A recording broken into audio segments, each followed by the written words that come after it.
इनको क्या अपने बुजुर्गों के सामने आप कोई बात करें जब वो सोए हुए हों, खराटे ले रहे हों, और बाद में उनको उठा के पूछे मैंने क्या बात की थी, तो बता देंगे? नहीं। तो कबर ही जाके उन्होंने के मतलब कोई कैमरा फिट कर ले जेड़ा जींदे जी नहीं सुन रहा, वो कहते नहीं ताकत वज जांदियां ने, ये हो जाता है, वो हो जाता है। बाकी जवाब देना ये किसी हदीस में नहीं आया कि वो जवाब देते हैं, अगर देते हैं तो आप दिखाएं और आप सुनते हैं तो आप हमें बताएं, रिकॉर्डिंग करके बता दें। ठीक है। कुछ लोगों की तरफ से एतराज मिला और आज उस एतराज को बहुत ज्यादा बयान किया जा रहा है।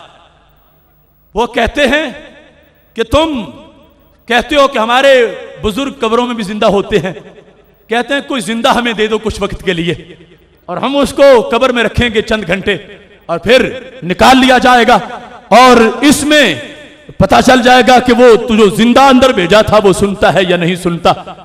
तो मैंने पिछले सेमिनार में भी इस चीज की ये वजाहत की थी कि कुछ लोगों ने दीन को समझा ही नहीं और वो ये जानते ही नहीं कि दुनिया के अहकाम और हैं और बरज़ख के अहकाम और हैं, उनको इस सिलसिला में खबर ही नहीं। वो असल में इस दुनिया के हालात को सामने रख के दीन को समझना चाहते हैं, जबकि बरज़ख के मामले अकल पे तोले ही नहीं जा सकते। जरा तवज्जो करना, अब हदीस शरीफ में है कि जिस वक्त मोमिन कब्र में इम्तिहान में पास हो जाता है तो उसकी कब्र हद नजर तक खोल दी जाती है। तो मैं पूछता हूं, अगर अकल के तराजू पे तोलना है तो कब्र के साथ कब्र मिली हुई हो, दोनों ही इम्तिहान में पास हो जाएं, तो फिर दोनों की हद नजर तक कैसे खुलेगी? हजारों एक कब्रिस्तान में है, सालिहीन भी हैं, तो हद नजर तक कब्र कैसे खुलेगी? तो शरीयत कहेगी तुम्हारी जो सोच है ये दुनिया वाली है, शरीयत बरज़ख की बातें बता रही है, तुम चुप करो, शरीयत को मानो। बरज़ख में जाओगे तुम्हें पता चलेगा कि कब्र कैसे खुलती है। इस वास्ते मैं उस तबके को बता रहा हूं कि लोगों को गुमराह करने के लिए तुम हमेशा यह सूरत इख्तियार करते हो कि तुम बरज़ख और दुनिया को एक तराजू में तोलते हो।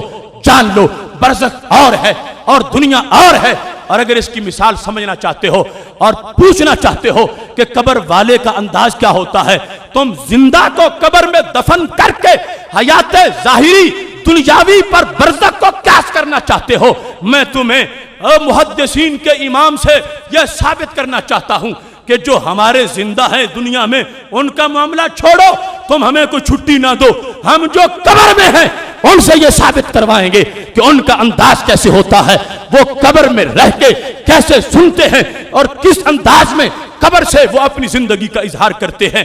ये किताब सिकात है जिसमें सेका रावियों का जिक्र है। ये इमाम इब्न हिब्बान का वो मजमुआ है कि जिसकी जिल्दों को देखकर हदीस का मेयार मुअज्जन किया जाता है, हदीस कमजोर है या सही है, उसके रावियों की जो पोजीशन है इन किताबों से, ये किताब सिकात जैसी किताबों से मुअज्जन होती है। इस किताब के अंदर जिल्द नंबर 2 पर सफा नंबर 32 पर हजरत ओहबान बिन सैफी, हजरत ओहबान बिन सैफी उनका जिक्र है। ये हजरत ओहबान बिन सैफी कौन है? ये 14वीं 15वीं सदी के नहीं, ये बड़े पुराने हैं। कौन? ये हजरत अबू जर गफ्फारी रदियल्लाहु ताला अन्हु के भांजे हैं। ये हजरत अबू जर गफ्फारी के शागिर्द हैं। ओहबान बिन सैफी हजरत अबू जर रदियल्लाहु ताला अन्हु से रिवायत करते हैं और इनका अंदाज क्या है? ये बसरा में रहते थे और बड़े जाहिद व आबिद थे, बड़े परहेजगार थे। इन्होंने मौत के वक्त यह वसीयत की थी, औसा इंदा मौत ही के वसीयत थी, अला अल्लाह युकफ़ना फी कमीसिन मखीत, कि मुझे सिलाई शुदा कमीज में दफन मत करना, मुझे सिली हुई कमीज मत पहनाना। आज ये लोग कहते हैं कमीज तुमने खुद उतारी, कब्र में तुमने खुद उतारा। वो खुद नहीं उतरे, कमीज खुद उतार नहीं सकी। कब्र में पहुंचे तो तुमने मुश्किल कुशा मान लिए, कब्र में पहुंचे तुमने हाजत रवा मान लिए। मैं कहता हूं यह सनद के साथ सहाबा के शागिर्द का अंदाज पेश कर रहा हूं, किताब मजनू लैला की दास्तान की नहीं, यह नकद रिजाल के इमाम इब्न हिब्बान का यह मजमुआ जिसके जरिए से हदीसें तोली जाती हैं, सनदें चेक की जाती हैं। इसके अंदर एक अजीम मुहद्दिस, एक अजीम वली का जिक्र उनके शागिर्द जिस अंदाज में करते हैं वो तुम्हारे सामने पेश कर रहा हूं। जब वक्त विसाल आया हजरत ओबान का। इन्होंने कहा मुझे सिली हुई कमीज मत पहनाना। पहले इसलिए वसीयत की कि कोई ऐसा मसला चल रहा था, कुछ लोग मुसर थे कि हमने पहनानी है, ये कहते थे मुझे मत पहनाना, वसीयत करके दुनिया से चले गए। तो क्या हुआ, फकुफ़ना फी कमीसिन, पीछे वो पार्टी गालिब आ गई। उन्होंने कहा शेख जो कुछ कह के गए हैं ठीक है, मगर हम तो कमीज ही पहनाएंगे। हमने जो कहा है, सोचा है, हमने बनवा के रखी है, हमने कमीज पहनानी ही पहनानी है। अब जो कहते थे कि शेख की वसीयत को पेश नजर रखो, वो मगलूब हो गए, कमीज पहनाने वाले गालिब हो गए। ओबान सैफी को कमीज पहनाई गई, रूह निकल गई है, जनाजा हो गया है, कब्र में दफन कर दिया गया है। फलम्मा रजऊ मिन दफनिही, जबकि उनके रिश्तेदार उनको दफन करके घरों की तरफ वापस लौटे तो क्या हुआ, कहते हैं दाखलू दारहू, उनके घर, उनके कमरे खास में दाखिल हुए। फइजा अल कमीसुल लज़ी कफ़नुहु फीहे मौज़ूअन फिल बैत, वो कमीज जो उनको कफन में पहनाई थी उनके घर लटकी हुई नजर आ रही थी।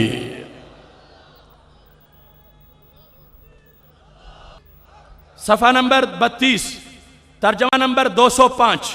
ओबान सैफी, उनका वक्त विसाल, वसीयत यह है मुझे सिली हुई कमीज मत पहनाना। रूह निकली तो किसी ने पहना दी।